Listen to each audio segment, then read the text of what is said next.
Okay, hope you can hear me okay. Just outside, just rode it outside. What I do like about it initially is just how light it is. Yeah, it's such a light bike, 50 kilos, not a lot to lift around or move around. Easy lift it, front and rear. So what I was thinking for somebody who's got a T5 camper van or something and just wants a bike to a motorbike or something that can travel at sort of 30 mile an hour, can just throw it on the back of the van, put maybe not a trailer but just a hook on the back, or even put it on the inside. So I quite like that about it. Certainly lighter than the Postie bike, and you're not going to get that smell of petrol. It's pretty simple to use. Side stand, and then you've just got, I don't know if you can see that, you press that, hold that down, the red button, and that illuminates it. And once the green light is on there, don't know if you can see that, but that means it's ready to go. It's primed, so you don't hear any noise, you've not got any whirring or petrol noise, you ain't got to kick start it. Pretty regular controls, indicators, horn, lights, and that's about it, and a twist grip. So this is a completely road legal bike, can be ridden on a CBT, or I think if you got your license before 2001 you can ride it on a car license. So very quiet. You ready? Let's see what happens, eh?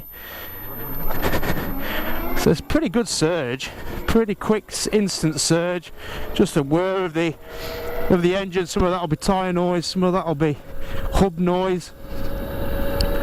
What I do like about it from a manageability point of view, it's nice wide bars. Yeah, so it's an easy bike to ride. It's almost got a mountain bike sort of set up to it, although you're not obviously pedalling. The thing I find with the CT110s, it does take people a while to get used to them.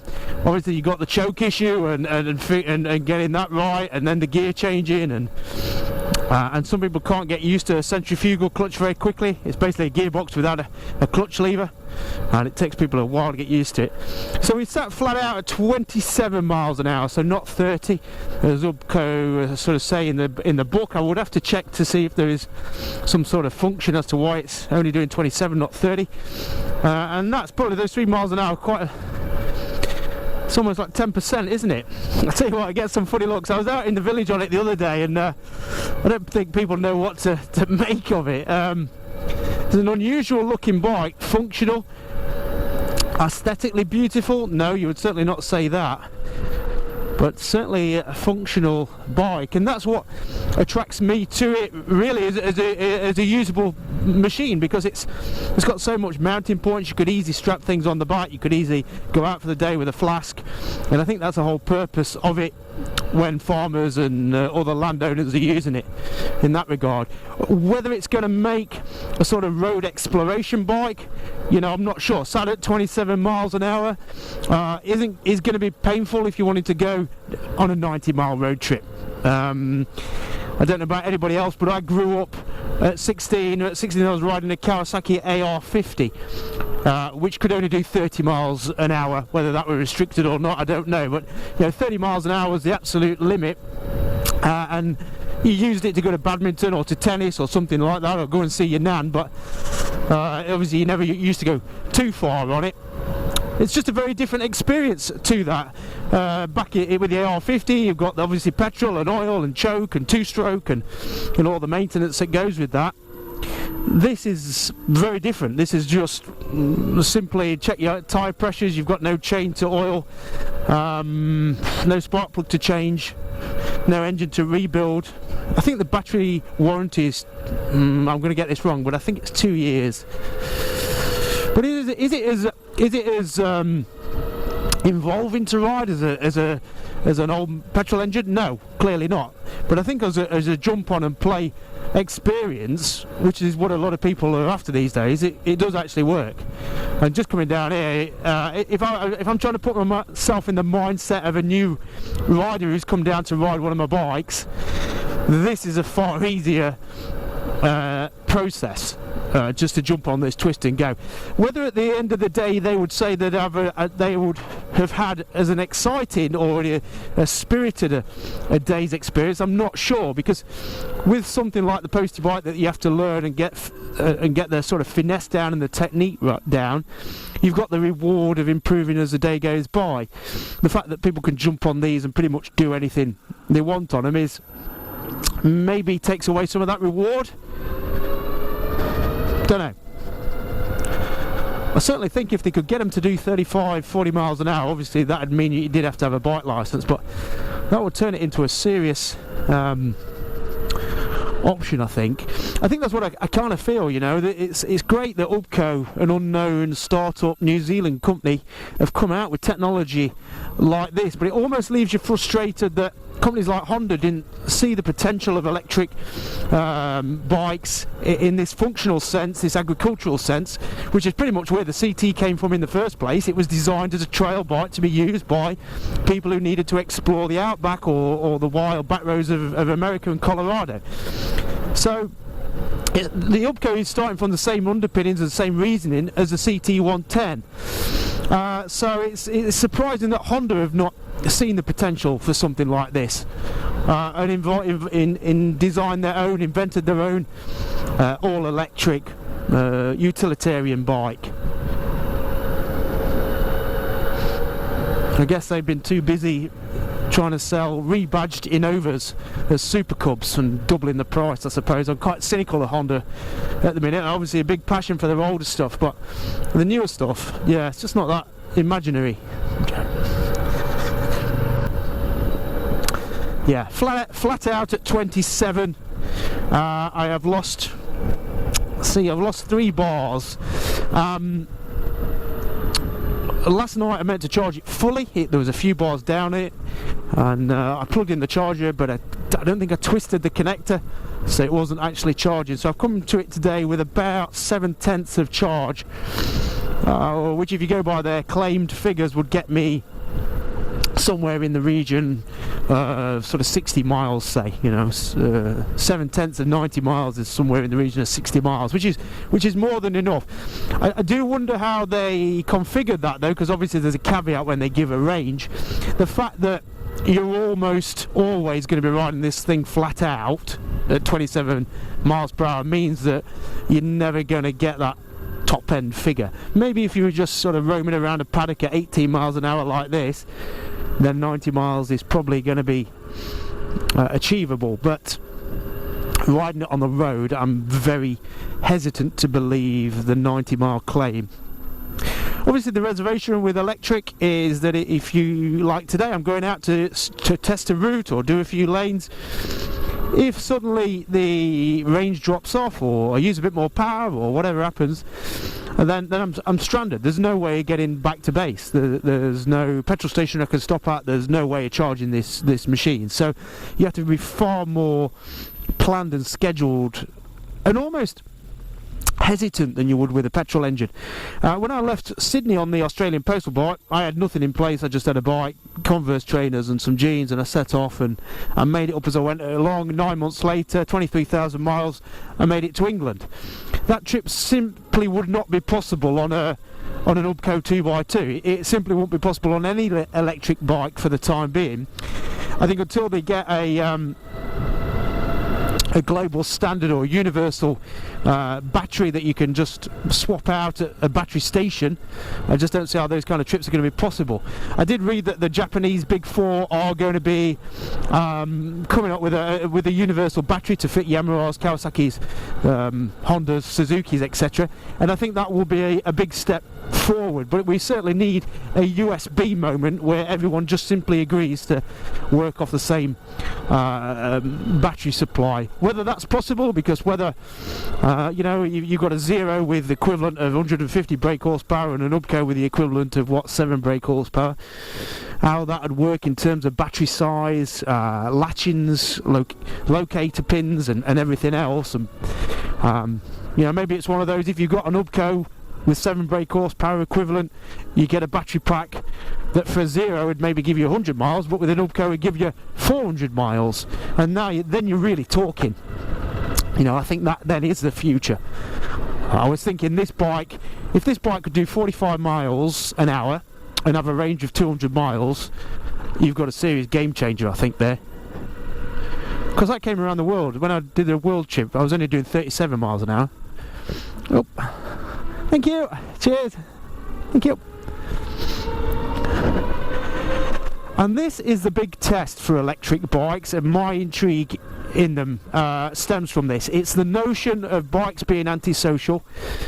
and trying to mitigate or counter any negative attention that bikes get. Certainly when you're trail riding, not everyone welcomes a motorcycle with a noisy engine on a trail that they think is a walker's track. I only ride legally, but there's some lanes that don't feel that they should be legal but are, and there'll be some people you meet who don't like you being there, and the unfortunate reality is that the walkers and the hikers and all that, the rest of those, have a lot more power and influence with the council than bikers do. So if they want to close something down, chances are they're going to be able to. So this is a green lane which you would come up easily on a postie bike, and I'm just doing it on the 2x2. Interesting with the front wheel drive, it's certainly grabbing. The only thing I would say is the suspension hasn't got enough travel, and it's badly damped, although adjustable, and just bobbles. So it doesn't really get any purchase, it just bobbles. But the throttle is very easy to modulate, that's nice. And the lightness means that anyone could come up here. You know, that's the difference. With something like a postie bike or a Honda CRF 250, you've kind of got to come up here with conviction. Whereas I think on this Ubco like this, I can just quickly switch that lane there. I can easily ride this, I can easily pick a line. Those big wide bars make leverage easy on the bars. So I think you're not going to enjoy a dynamic, spirited ride on a lane like this, on a bike like this, but it would get you and a novice rider up a lane like this, and I think that's a big difference. The accessibility of it, really, because it's coping really well with this. You know, it's a bit bumpy. A bit of nice soft suspension would help. Oh, but it's going. It's going. I'm going to stop and do a little film of that as I come up there.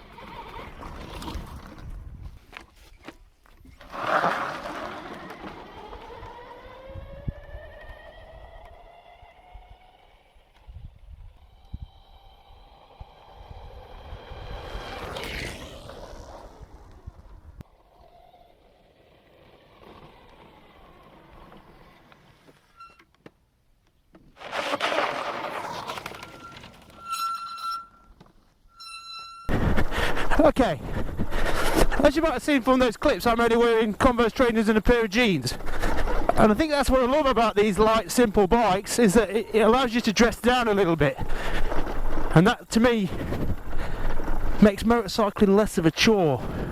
Part of the frustration with biking sometimes is all that faff getting dressed, ready, helmet, leathers or textiles, body armour. Whereas on a bike that only does 27 miles an hour, or a postie bike that only does sort of 40, I think you can get away with a lot more. I mean, actually, you know what, thinking about it, this is quite an early judgment. I just love I love the easy nature. If you're exploring this for the first time, I mean, look at that view. That is the most amazing view. Saunton Sands over there, I don't know if you can see it too well, but such incredible views. Woo-hoo!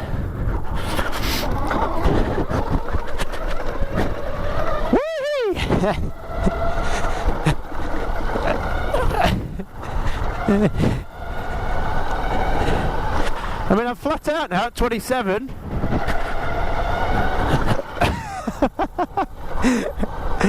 Oh!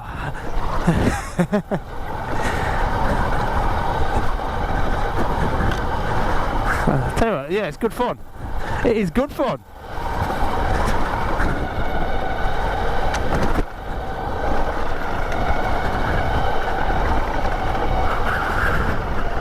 It's just, I mean, it's odd having that front wheel drive.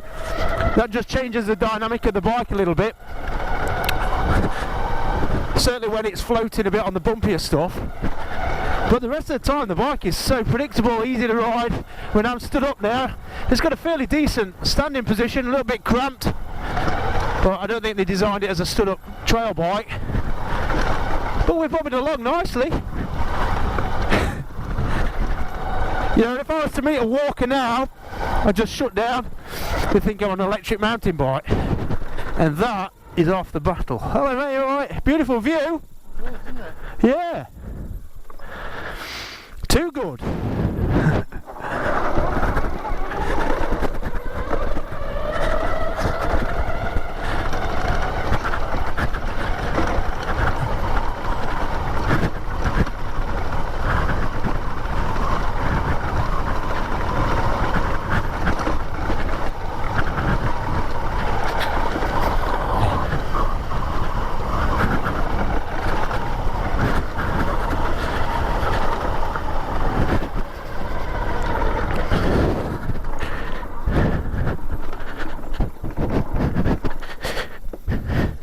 You know, I think this is where the power output suits the rest of the bike, and to give it more power, more speed would need more bike. The fork's pretty much a mountain bike forks rather than motorbike forks, so there's more speed would need more suspension travel, better brakes and everything else. So I think as it is, you know, they've designed it to fit together, improve one area or add performance in one area, and the rest of the bike has to improve, and therefore prices go up. So I can see where they're at with it. Handsome bike though, isn't it?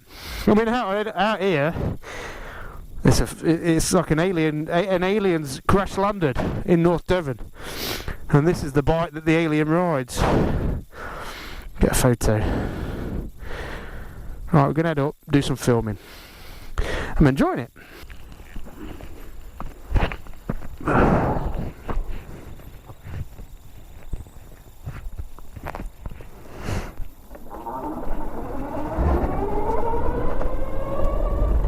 Okay, so I'm going to do a little lane now, which normally gives me palpitations on an electric bike, on a petrol bike, simply because you have to go through these houses, and I always think, oh, they must get sick or annoyed by bikers. But on the old electric bike, you don't have that problem. Although there's a lady there in a driveway, I think she, again, thought a weird alien creature had just... So this is tricky, actually. Oh, okay, I mean, this is postie bike climbing territory. Postie bike will get up here. It's just that suspension, it's just... Hello!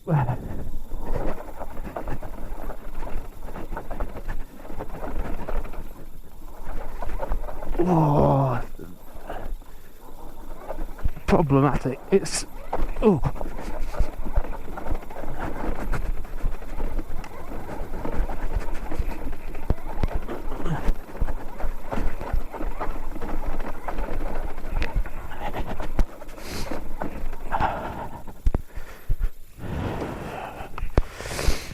Okay, that's quite a steep, rocky climb. Yeah, that's probably most of what you're going to be doing, or the limit of what you'll be doing on the UBCO. I think that shows off its slight limitations, and again, it is that suspension. And the slightly short travel, poorly damped suspension mated with front wheel drive that's scrabbling for grip, but is struggling to get traction. So as a wheel is bouncing around, it suddenly grabs traction. And then say your wheel's slightly out of alignment with your rear wheel, which is I guess normal because your front wheel's bouncing, then it gains traction. It tries to pull you off in a different direction to what you want to go. Whereas on a traditional rear wheel drive motorcycle, petrol, it doesn't really matter too much where your front wheel's pointed, as long as you keep traction on with the rear, because that'll drive you straight. Whereas this, as the front wheel is bouncing offline, it's then trying to pull you offline, so it's actually quite tricky up there. You know, it doesn't do it with great finesse, and I think that's probably a slight disappointment. But you know, are we assessing it as a trail bike or as a paddock bike? And I think that's the reality of it.